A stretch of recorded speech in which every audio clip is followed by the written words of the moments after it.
Hello and welcome back to TechnoSurgeon YouTube channel. So today we have some news regarding AMD. Basically, AMD has confirmed their Ryzen 5 9600X3D 6-core Zen 5 CPU with 3D V-cache. They already launched one of their CPUs and now they are planning for another one, which is 9600X3D. They are unveiled 5600X3D previously and now they are going with 9600X3D. As you can see on the screen here, in the Radeon's product compatibility chart, it has been said Ryzen 5 9600X3D for Ryzen 9 processor. So this just confirms it basically that the processor is in the works and it will be launched pretty soon. Spec wise, it is just a rumor, but it will come with same 32 megabytes per CCD L3 cache and 64 megabytes of 3D V cache, 6 megabytes of L2 and 418 KB of L1 cache. As you can see, it is 6 cores and 5. We don't know about the max core count, but 102 megabytes of combined cache and TDP is something we can just speculate at this point, which will be like 65 watts given previous generations.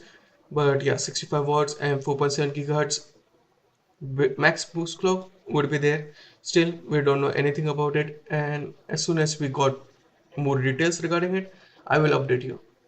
Next up, we have some impressive news. We already knew next generation is called UDNA, and AMD's next generation UDNA architecture for Radeon GPUs and PlayStation Next and Xbox Next is to be 20% faster in raster and 2 times ray tracing performance and AI, which is insane. Like 20% in rasterization is not that impressive, like it's impressive overall given generation over generation, but 2 times ray tracing performance is impressive and it is when compared to RDNA 4. Recently, Kepler has said like both PS6 and Xbox are using the same GPU architecture, so this is true for both of them. Uh, Someone asked like never doubt Mark Cerny. He still believes in traditional dedicated console. PS6 will double, triple, quadruple or down or AI upscaling and ray tracing. He already hinted that at that during the PS5 Pro Tech Talk. And how much gains do you expect from UDNA over RDNA 4? To which Kepler tweeted probably 20ish for Russia's performance per CU, and it's per CU. AMD is not planning to go like total performance, but per CU core performance, which we already saw an insane performance uplift when compared to RDNA 3 to RDNA 4. They were able to get some insane impressive performance uplift and around 2 times ray tracing performance and AI performance per CU. So it is insane. Also, the home console SoC setup is gonna have a 3D cache, right? To which he said no. GPU says 64 CUs with 6 disabled. He doesn't know yet. But since it is going to having 2 times ray tracing performance, doesn't mean that FPS is double.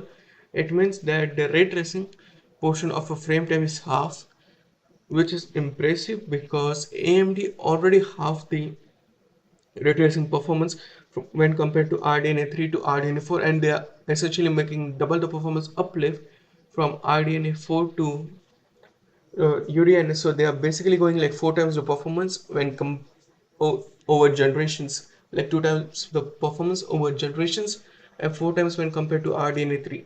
So it is pretty insane that AMD is literally catching up with Nvidia at this point of time and relatively faster. Though they were late to the party, now they are like they will be probably on par with AMD, on par with Nvidia with this UDNA architecture, and they are focusing per CU performance and not overall performance, which is nice to see. Lastly, for today, we have some also news regarding next generation Radeon GPUs, and it is set to support HDMI 2.2 with up to 80 gigabits bandwidth. Yeah, you heard it right. It comes from GFX 13 to support 2 out of 3 HDMI 2.2 modes.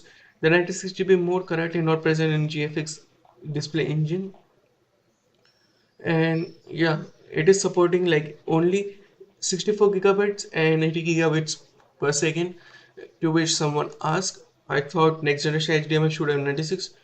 To Kepler said, but it seems AMD will only support up to 80 gigabits with GFX 13, And yeah, it's true that they are not supporting the high end, but it is not to be expected because no one uses 96 gigabits at current point of time. It is for 8K, and truth be told, there are no 8K displays. Yeah, there are some, but they are expensive and they are not commercialized.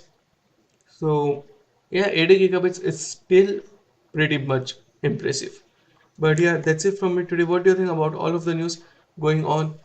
Sound of your thoughts in the comment section down below, and I'll meet you in the next one. Peace out.